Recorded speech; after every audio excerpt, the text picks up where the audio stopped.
everybody. This is the Greg Stewart Show. I'm Greg Stewart, and today we're going to talk about trust and other things that take away the trust in a relationship. But before we do that, if you can please subscribe, like, share, and comment because it helps the growth of this show. We think you're going to really like this show. But again, in order for us to continue these shows and help people out there that are going through certain things in life, please, once again, a lot of you have jumped on the show and are liking it and seeing it, but you haven't actually subscribed yet. So please help the growth of this show. And I want to thank the listeners and viewers that are, tuning in now. And I want to also welcome you new viewers and listeners who are connecting to the Greg Stewart Show. So today, again, we're going to be talking about trust issues. It's been a big part of this month of December.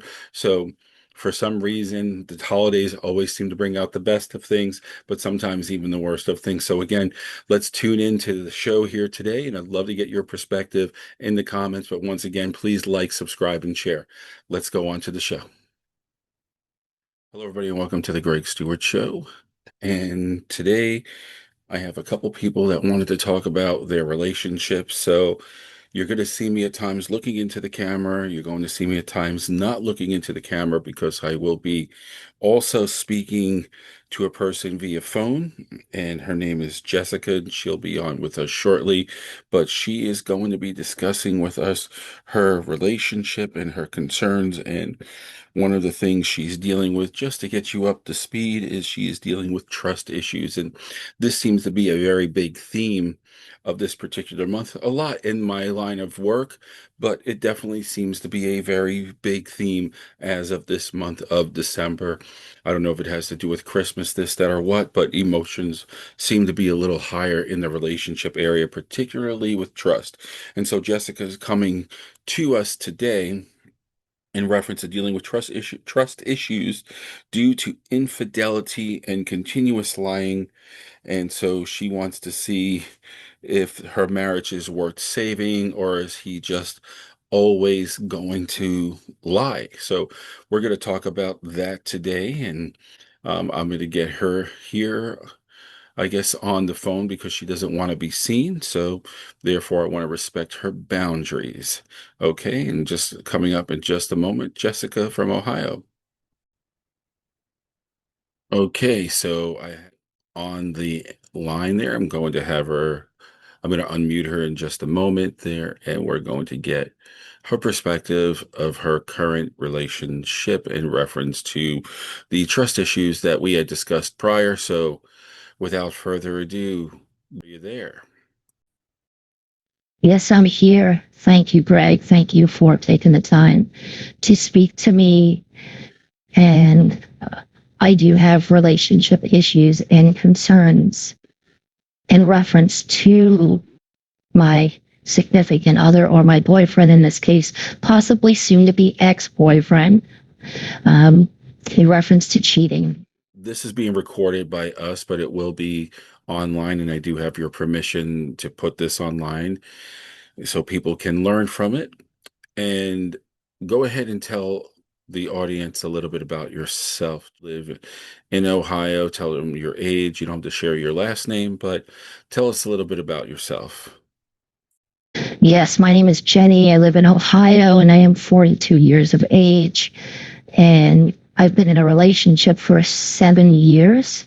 And unfortunately, for probably the last 3 years, I've been finding him lying to me and cheating, and as of late, caught again. So your significant other is cheating on you. You've been with him for 7 years, and the last 3 years you've noticed that he has been cheating. What has changed in the last 3 years opposed to the first 4 years? Do you have a view of that? Like, did something change where all of a sudden uh, he started cheating, or are you seeing the same behaviors from the beginning? You just didn't notice. It took you 4 years to notice what this person was doing in reference to his infidelity. Yes, in the beginning, well, he was the most wonderful man. At least I thought he was. He's professional. I am a professional. We're both in the medical field, and he just seemed like the perfect guy. And then all of a sudden, a few years go by, and I've noticed that he wasn't where he would say he is, didn't answer his phone. And so I started to wonder what he was up to. And when I did talk to him about it, he said that he was doing some other work, moonlighting elsewhere, because I met him at work. And so he was moonlighting, he claims, for another medical center. And I would ask where, and he said, well, that's the thing. It's not that I don't trust you. It's just until I know it becomes a full-time position, which could be financially more worthy or wealthy for me. I don't know if I'm saying that right. I'm a little nervous here, but it would give him more abundance was the word that he would always use. And he goes, I'm the type of person that unless it comes true, I don't really like to talk about it. And so he would say these things to me. And I respected that because he was a professional and everybody has their way of doing things with the hope that it does become something, as he would say, abundant. And so I left it alone. I respected it because I know he is a prominent person in the medical field. But then some people would say they seen him out, and I question that also. And he would say, yes, you're so and so would see me out if they claim they do, but it's also for the profession. It's not just the work I do in the medical field, but it's also the schmoozing, he said, that he does in order to get the positions that he is in. And so this is what he would tell me. And there's so much more that I would like to go into if you don't mind. No, I don't mind at all. I just wanted to ask a question first. Did the two of you live apart and it was difficult to see some of these things, or did you live together? For the first 2 years, we lived apart. And then the last 5 years, we now live together. And so, yes, I would like not see anything in the first 2 years. And then later on, it would escalate into this new workload thing that he claimed to be doing, which is weird that you wouldn't share. I'm not a stranger. But he said, when I did ask, it is weird that you're not sharing. So he goes, again, before I met you, I believe in the jinx factor, and I don't want to jinx what I have. And so I respected that. And so for 2 years you didn't live together, and those 2 years, I'm assuming because you eventually moved in, you must have, things seemed well, as you said, comfortable. And then how long into living together did his first lie come to life? Obviously, lies came into the picture, but when did you first notice the first lie that gave you a red flag?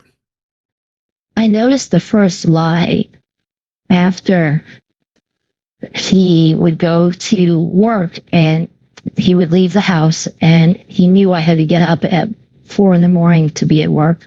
So he didn't. He worked opposite hours. And so he would be gone during the graveyard shift on certain days. Some days he would have to work at my medical center, well, the medical center where we met, I should say.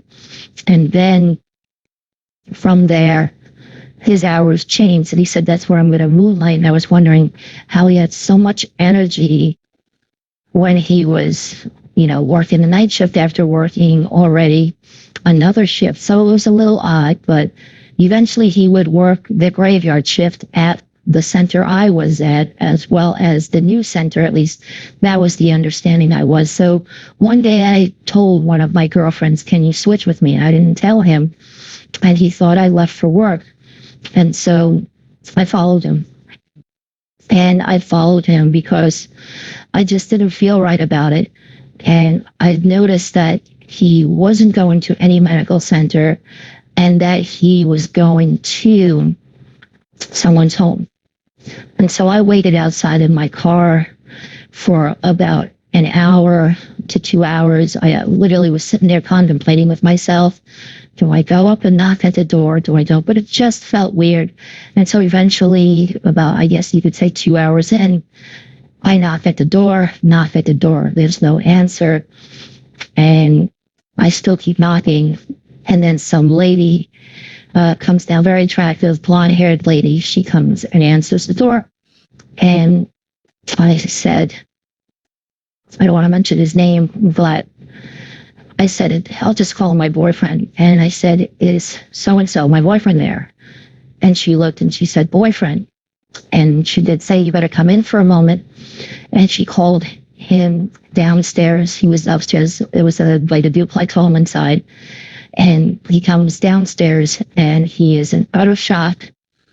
And he has a seat and he's speechless. He's not saying anything. His eyes aren't on everything else but the two of us.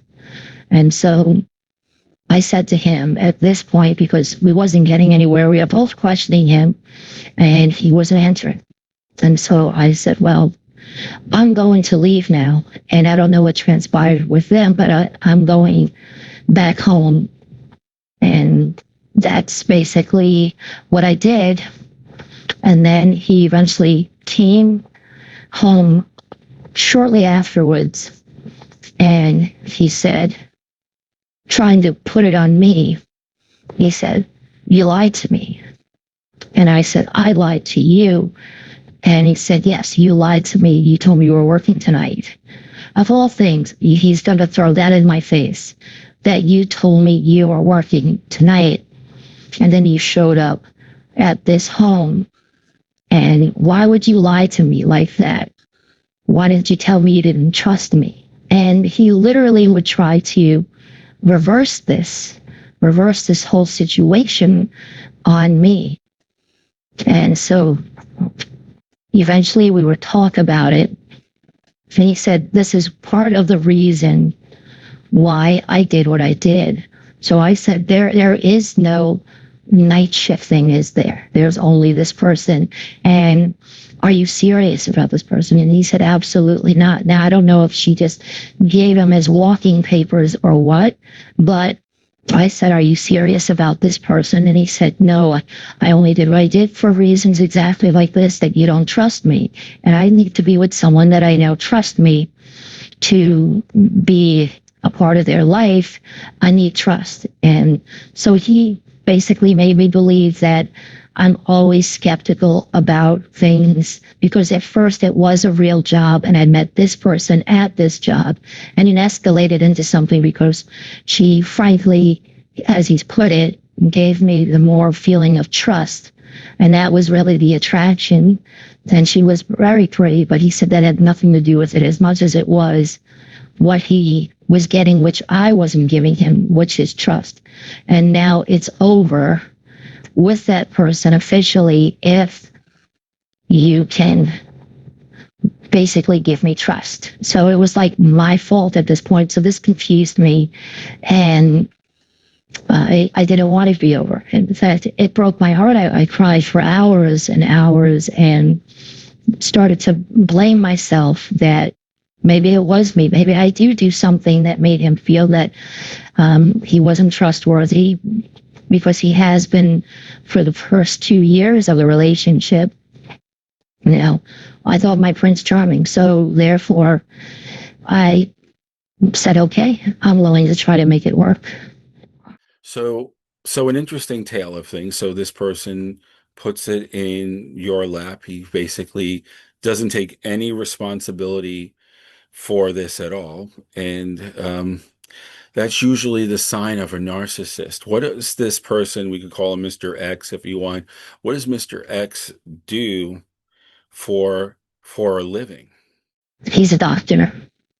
Yeah, he's a doctor. And so he has a lot of responsibilities, and he works at the hospital. So he's an ER doctor. And I am a physician's assistant that works at the hospital as well. Some people call me a doctor because of my role, but my technical role is a physician assistant. So, okay, so I have the understanding now of what Mr. X does for a living. He is an ER doctor, and with that, there comes some moments where someone could let things go to their head, like, look what I have accomplished in life. This is definitely a core trait of a narcissistic personality. They have this grandiose sense of importance. They have fantasies in their mind which build up the ego. They have a belief that they're more superior to others, and I should be able to do what I want and not someone tell me how to live my life. If anything, I should be the one that is expressing how they should live their life.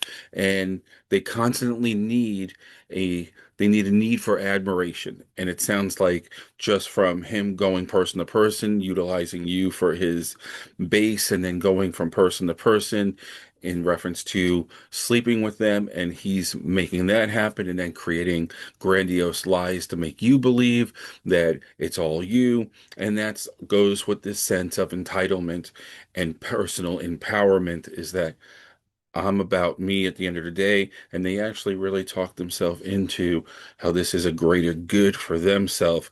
And in a part, if they're staying with you, because I've known many people that have worked with this where they actually believe that. I had a person one time that said, I'm going to dumb things down, and it's good that I'm here with you because I can educate you in reference to you being a better person. Now, I don't know what his foundation of his mindset, but it's definitely very selfish oriented and very narcissistic in the way he manipulates you. So, moving forward now, you caught him, and we got through what he does for a living. So that helps me kind of come up with a profile on him. But you caught him, you've forgiven him.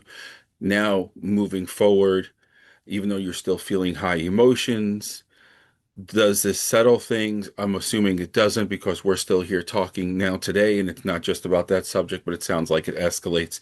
Please tell me a little bit about how it escalates from here. Yes. So it's 7 months later into us living together where I started to question, like, the new job, the secrecy behind the job. And so he knew now at this point, now we're living together, to answer the question, did it smooth out? I would believe so. I just felt still uneasy that he strayed away, but he did say that it was my trust issues. And I have had a history in the past of bad relationships where I couldn't trust anyone. And so, though, the infidelities that other people did, it was still different because he used his profession to say that he was working when he wasn't. And so now some time goes by and he can't use this or he can't use that. So he tells me that he's going to see his mom, and he introduces me to her on the phone. He has a brother also out in Colorado, which is where he's from. So in Colorado, he says, I have to go, and I'm doing something. I'm possibly going to do some work with my brother. And so I want to go and fly and talk to him, and I'll probably be gone for a good week. Now, I don't really have a relationship with his family.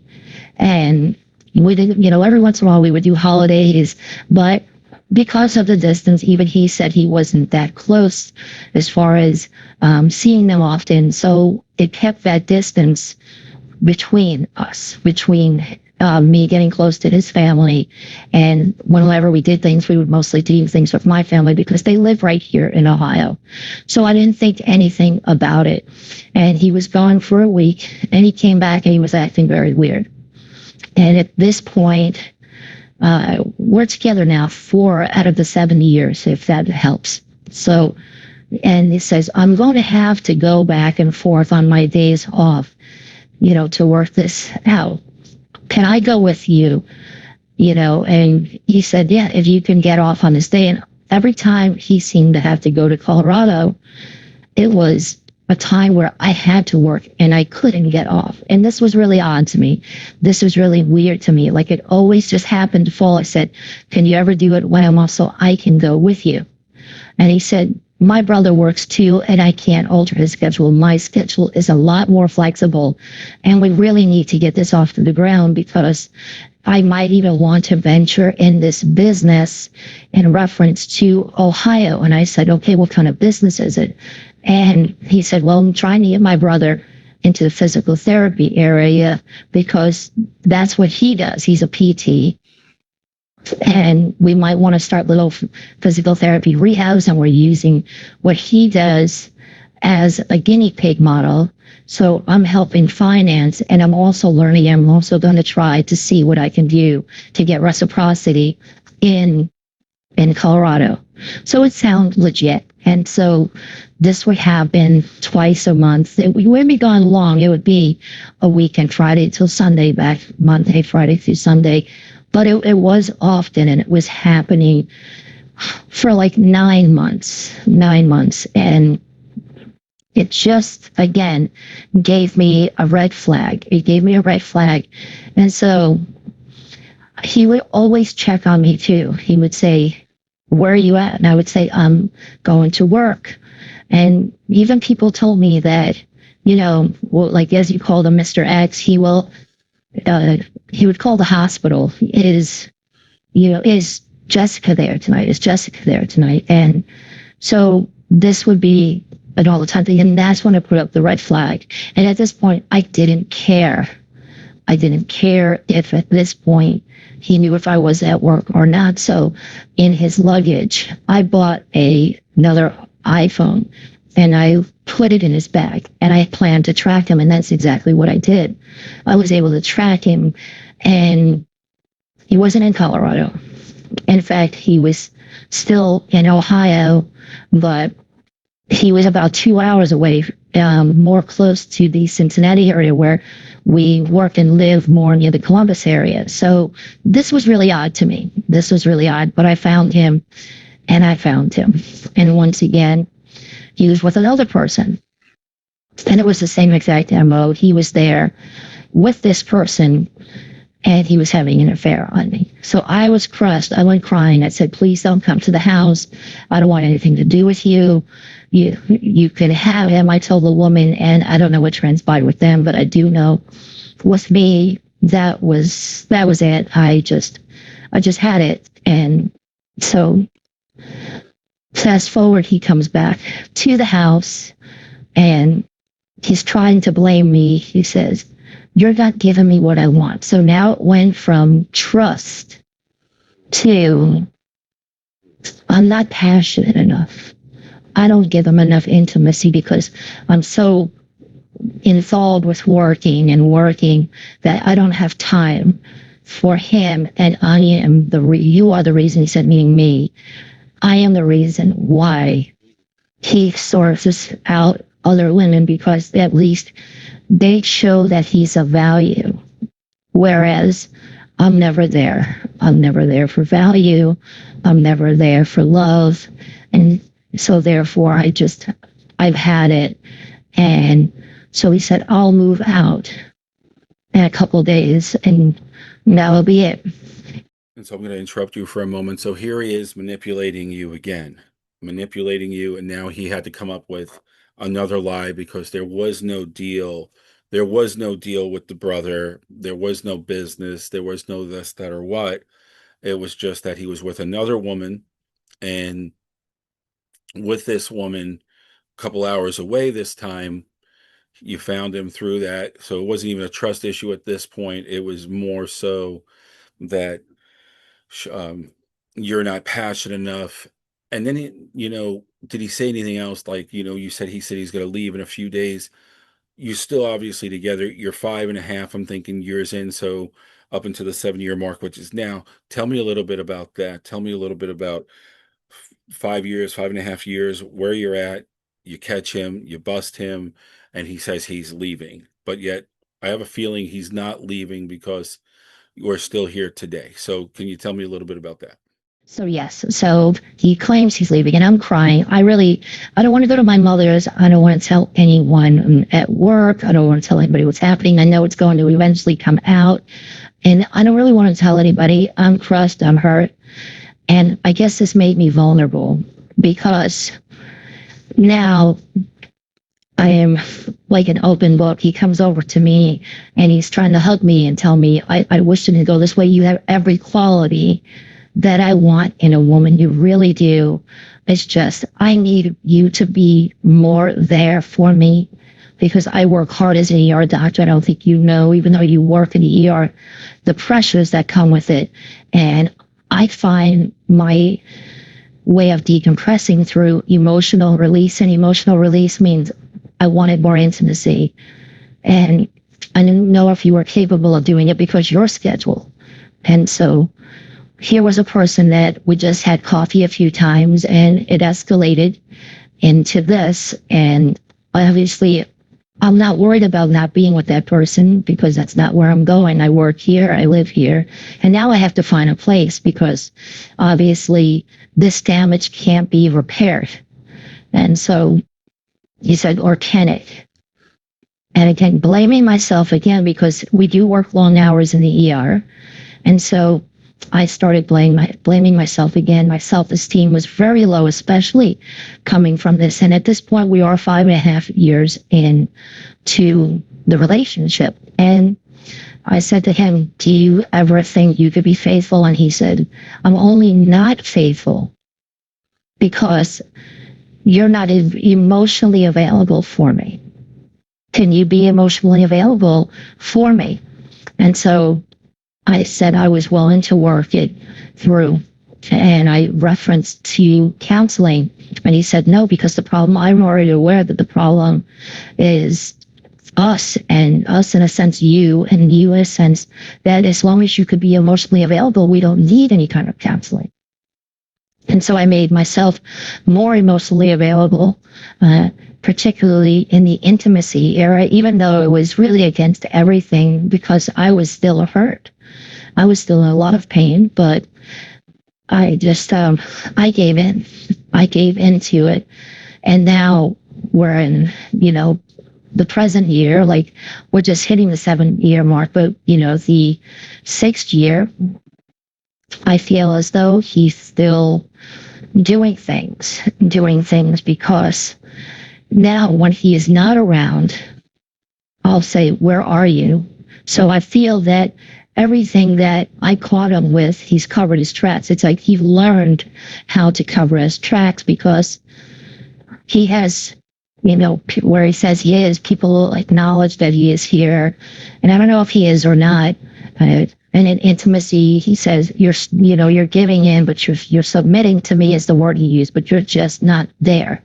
So now I'm struggling, and that's why I'm here, because maybe this time it is me, and I'm not able to have my identity because I'm so worried that he's going to constantly be doing something.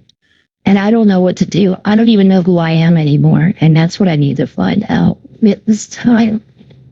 And your feelings, Jessica, are very valid. They've been through a lot of high emotions, and so for you to feel the loss of your identity is very common because you've been blamed and blamed from this other person in reference to who you are. So that's going to give you enough to question your identity and become a behavior because your emotional currency, as I like to say it, you're mentally bankrupt, meaning your emotional currency is bankrupt, and therefore you're actually in bankruptcy emotionally because you don't even know who your identity is.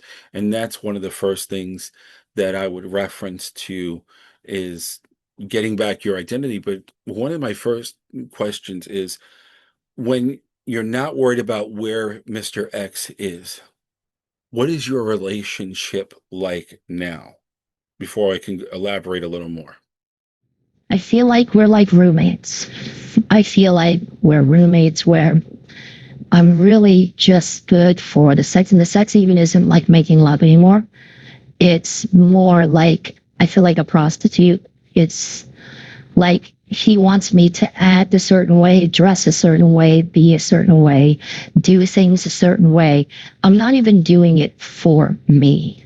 And then as far as when we're not having sex, It's more of if we want to do anything, I have to basically say, hey, would you like to do this? And it has to really be intriguing for him because he says, that doesn't sound really exciting for me. Or even if it's something I really want to do. And even holidays lately, visiting my family, he said, make something up for me. So I've been going alone. So as of now, I feel like it's just as if we're roommates with benefits that benefit him. And so his benefits come in the form of 2 to 3 times a week. So I would think, and I only do it so often, sometimes even more, because I'm afraid that his appetite from the past for intimacy, he would stray again. So I'm not really living my best life right now, to be totally honest with you. And I think you hit it. I think you hit it all, Jessica, on every area. You're not living your best life. You are a robot for this person's needs. And going back to the possibility of narcissistic tendencies, he doesn't care. Like right now, he doesn't see himself as the blame. It's basically, you're going to do this, you're going to do that. And now there's no leverage to make a change. There's no leverage to make a change because he's already getting the benefits. He's getting everything and he's in total control of it. So when someone, if you're hoping for a change and acting on doing things a certain way to hopefully win him over, I can tell you it's never going to happen because people only change if there's enough leverage to change because they're going to lose their benefit of what they're getting. He's getting all the benefits. He's getting every benefit that he needs in order to fulfill his needs. So therefore, you're going all topsy turvy. You don't even know if he's still doing those acts with others. All you know is that you've lost your identity and you're afraid to live because of what transpired and the trust issues and this. So I'm just going to do this to keep him happy because having him makes me happy. So we know for you, on the part of you losing your identity, you've also lost your self respect. You also lost your identity and your self esteem. So, my goal will be to work with you in the future to build up your self esteem, to hopefully give you the courage to see more clearly that to this person, you are an object. You are an object to this person, and whereas you're not even a woman, a lady, you're just someone that fulfills what he needs. And this is exactly what a narcissist does. So I want to continue to work with you because I'm already seeing that this person would never admit to meeting with us or talking or otherwise. Because why? I'm getting all my benefits. Like you said, I'm not the one with the problem. You're the one with the problem. So therefore, I don't need to do anything more than what I'm doing. Why? He doesn't have to change. People change for two reasons and two reasons only: to get out of pain or to connect on some form of pleasure. He's already getting pleasure, and even though he had moments where he lost control because you invaded his space, he just utilized it to where he can make you feel the guilt so he can continue to get his objective, hence his object, hence you. So from this point, what I'd like to do is outside of here is connect with you to build your self-esteem until you have the courage to take control once again of your life and your strength. But I want you to know, and I'm going to give you some tools after we go off the air here to start building your identity. But I think already you're seeing that to this person, and I'm sure it was even seen in the first 2 years, but you lived apart. So it was much easier for him to live the role of doing what he does, meeting people, doing this and doing that, as you busted him, as you caught him doing. So now it's time to build your identity and behavior so you can do what you think is best for you. And then I think what's best for you, I can't say, but I think you know. And like I said, I'll give you some tools after here so we can talk about how we can build your identity and your behavior. So I want to thank you for telling myself as well as the world listening about what you're going through and what you're experiencing. And I'm going to be with you every step of the way to build your behavior, to turn back into your identity because you have a lot of amazing qualities.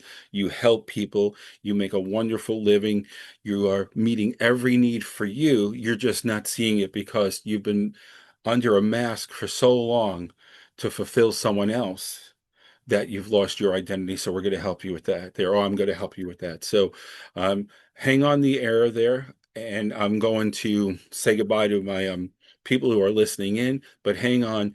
And then I'm going to discuss with you some tools that we could talk to start building your identity. Sounds good? That sounds really good. Thank you, Mr. Gray. Thank you so much, and I'll be waiting here. Thank you. No problem. It's my pleasure. So hold on there. I'm going to put you on mute and pause here. And everybody, a very powerful. It wasn't just about trust.